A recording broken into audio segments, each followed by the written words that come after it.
No dia 13 de maio de 1888, a então princesa do Brasil, Isabel, filha de Dom Pedro II, assinou no Paço Imperial a chamada Lei Áurea, abolindo então a escravidão no Brasil.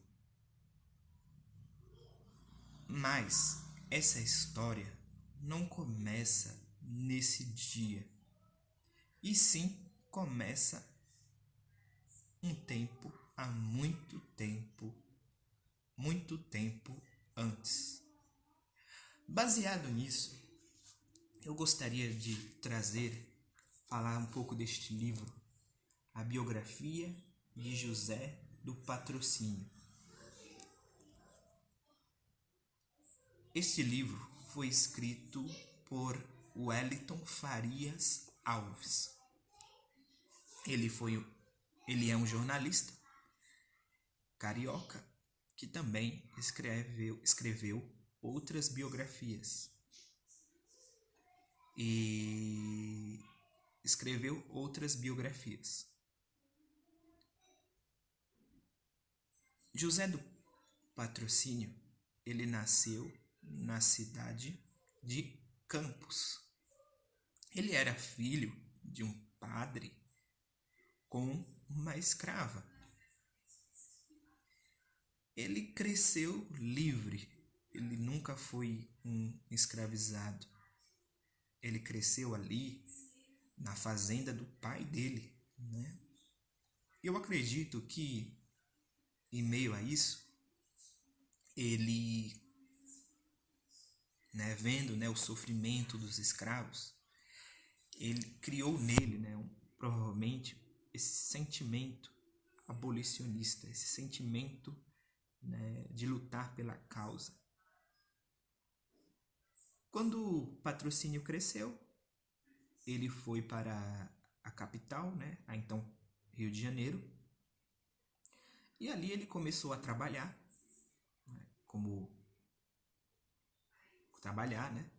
e depois ele vai até... Não, ele começou a trabalhar, e depois ele entra num curso de farmácia,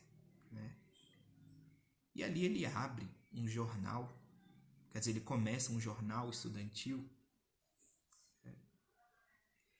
e depois ele começa, quer dizer, ele abre um jornal, estudantil, depois ele abre um outro jornal chamado Os Ferrões. Ferrões, no sentido de ferroar, ferroar mesmo. E depois ele vai trabalhar em outro jornal chamado A Gazeta. E Patrocínio, ao lado de Joaquim Nabuco, que ao meu ver também é um grande gigante da nossa história, Ele escreveu um livro chamado A Minha Formação, escreveu outros livros, lógico, que você pode ler, porque é um domínio público, E ele também teve contato com Luiz Gama. Luiz Gama, ele vivia em São Paulo. Ele era um advogado. Na verdade, Luiz Gama, ele era um rábula. Quer dizer, ele nunca teve uma formação, acadêmica no direito, mas por ele ter estudado, ele pôde exercer, a função de advogado. E Luiz Gama, através, dos seus estudos, ele defendeu a causa, da abolição. E ele também teve contato com o Patrocínio, eles eram muitos amigos,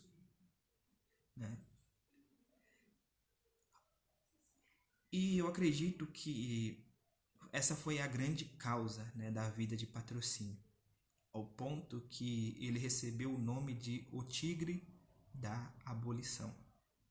No dia 13 de maio, a princesa no dia que a princesa assinou a lei, o patrocínio estava até presente, né? Dizem que o patrocínio se ajoelhou perante a princesa e beijou a sua mão. E a partir deste momento, o patrocínio passou a ter uma grande admiração pela princesa, né? Patrocínio também foi romancista, foi inventor, né? E jornalista, como eu já falei. Uma coisa que eu aprendi lendo este livro, né? Quem quer conhecer essa história, este livro, é que nós não podemos reduzir a abolição da escravatura, né, em uma coisa só, né? Porque alguns podem até pensar, foi a bondade da princesa em assinar a Lei Áurea, e outros podem falar, a princesa só estava porque ela só assinou a Lei Áurea pela pressão da Inglaterra. Então eu aprendi que a abolição foi graças a várias coisas que aconteceram, né? Principalmente graças à campanha abolicionista. Por quê? Alguns dizem que nunca aconteceu, né, campanha tão grande, né, como as campanhas abolicionistas. Ao ponto que na cidade de Santos, antes do 13 de maio, né, já não havia mais escravos.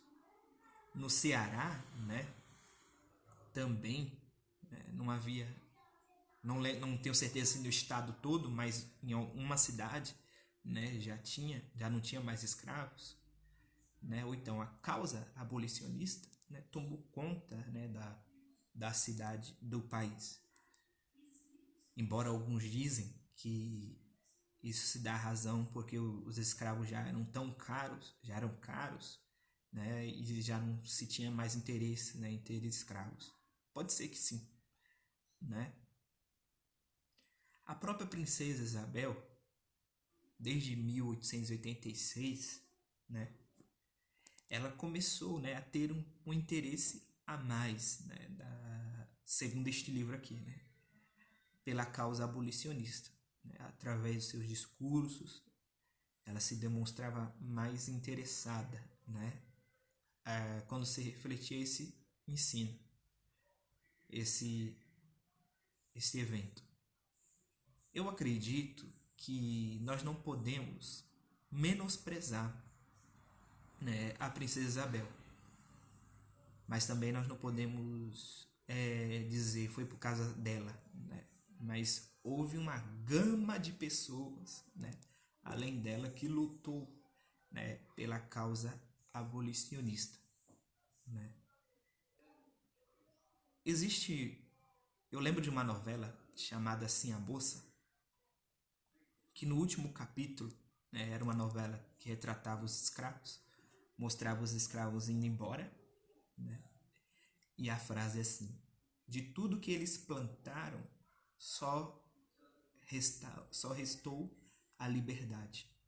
Eu achei isso muito bonito, né, e triste, porque eles plantaram, né, trabalharam, e no dia 13 de maio muitos deles foram embora, né? E agora teve que, né, enfrentar novos desafios, libertos, mas com novos desafios, né? Alguns dizem, né, que entre 1888 a 1889 houve várias discussões, né, para se decidir, né, o que faria com os ex-escravos. A própria princesa Isabel, ela teria, né, intenções de dar terras para os ex-escravos. O André Rebouças também teve alguns projetos, né, mas infelizmente nada foi feito, né? Então, eu entendo que o 13 de maio, alguns dizem assim que não é uma data para se lembrar, né? Não é uma data para se comemorar, mas eu acho que para mim o 13 de maio é sim uma data para se lembrar, porque ele foi o resultado de uma luta, né? De uma grande campanha entre os abolicionistas. Devemos lembrar o 13 de maio por causa disso. Mas eu acho que o 13 de maio foi um evento importante. Mas a luta, né, pelos direitos humanos, pelos direitos iguais, né, continuam, né, continuam até hoje. O 13 de maio só foi um evento, né, mas continua até hoje. A escravidão foi uma grande mancha, né? Uma grande mancha em nossa história. Menosprezar alguém pela sua cor é um grande pecado, né? Porque todos nós somos feitos à imagem e semelhança de Deus. Todos nós, né? Acho que o 13 de maio ainda continua. Quer dizer, a luta do 13 de maio continua até hoje. 13 de maio foi uma vitória, mas a luta ainda continua.